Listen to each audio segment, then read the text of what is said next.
बिस्मिल्लाहिर्रहमानिर्रहीम। अस्सलाम वालेकुम students, welcome to science study YouTube channel. मैं हमाद अहमद आपका ट्यूटर। आज की वीडियो में बात करेंगे वो तमाम स्टूडेंट्स जो एनुअल एग्जामिनेशन 2025 में अपीयर होंगे। आप स्टूडेंट्स को ये बताना बहुत ज्यादा जरूरी है कि आपकी इंप्रूवमेंट पॉलिसी जो है वो चेंज हो चुकी है।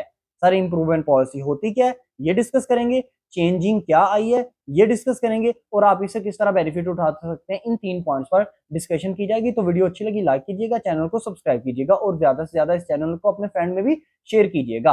अगर आप इंटरमीडिएट पार्ट 1 के स्टूडेंट्स हैं या इंटरमीडिएट पार्ट 2 के स्टूडेंट्स हैं, आप एनुअल एग्जामिनेशन 2025 में अपीयर होंगे, तो चाहे आप एफए कर रहे हैं, आईसीएस कर रहे हैं, आईकॉम कर रहे हैं, एफए कर रहे हैं, कुछ भी आप डिग्री में इन्वॉल्व हैं कर रहे हैं, तो आपके लिए जो सबसे पहले बात ये करना जरूरी है कि आपकी इंप्रूवमेंट पॉलिसी जो है वो चेंज हो चुकी है।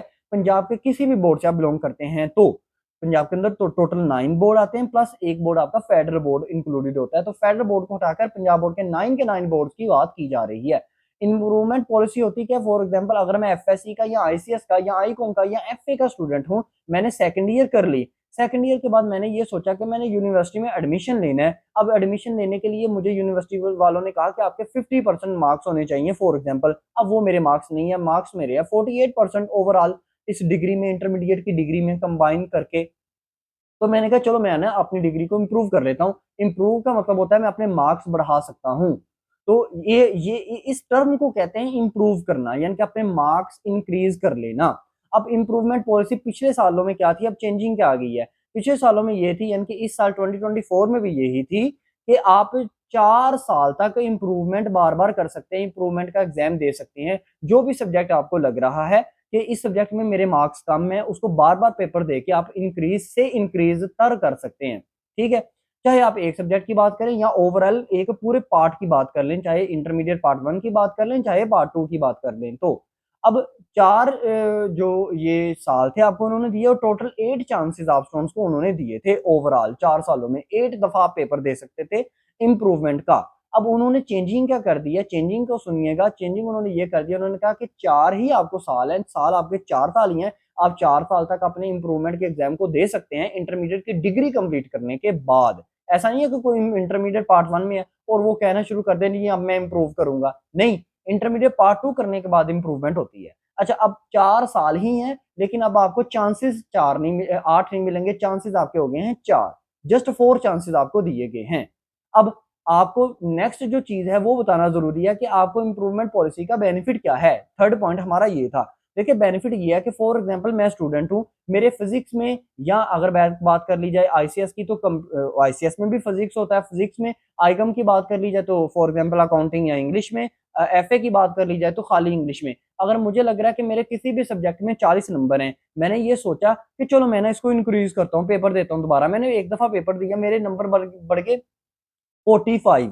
ठीक है, तो 45 मार्क्स बढ़ के, तो इससे इससे मुझे बेनिफिट क्या होगा? अब मेरे मार्क्स जो हैं वो डिग्री में 40 नहीं लगेंगे, 45 नंबर लगेंगे। 5 नंबर मेरे ओवरऑल टोटल में भी इंक्रीज कर दिए जाएंगे। अब ये मेरा एक चांस कंप्लीट हो गया।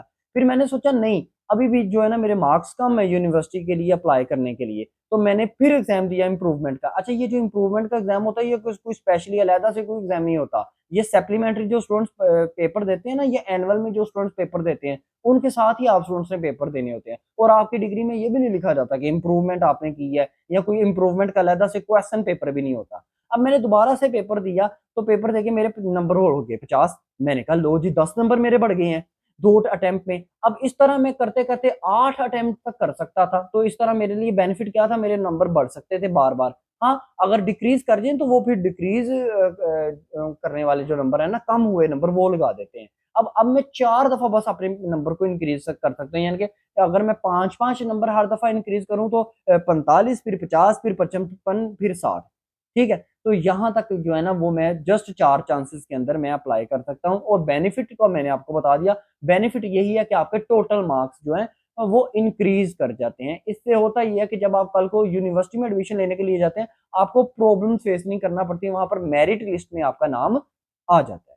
तो ये इंप्रूवमेंट पॉलिसी थी 2025 की, इंटरमीडिएट पार्ट 1 की, इंटरमीडिएट पार्ट 2 की। कोई चीज आपको ना समझ में आई हो कमेंट सेक्शन में बताएं। नंबर आपको स्क्रीन पर शो हो रहा है, इंशाल्लाह ताला ये फेक नंबर नहीं है, आपको दुरुस्त नंबर दिया गया है। 0301709744 ये व्हाट्सएप नंबर है हमारा, आप इस पर कांटेक्ट करके पूछ सकते हैं। इसके अलावा अगर आपको ऑनलाइन क्लासेस चाहिए हो, अगर आपको लगता है कि आप एफएससी के, आईसीएस के, आईकॉम या एफए के रिलेटेड स्टूडेंट हैं, आपको कोई अच्छी तरह पढ़ाने वाला नहीं है, आपको नोट्स चाहिए हो, आपको ऑनलाइन क्लासेस चाहिए हो, हमसे कांटेक्ट कर सकते हैं। इंशाल्लाह ताला सब यूट्यूब चैनल से आप हमें डिफरेंट पाएंगे।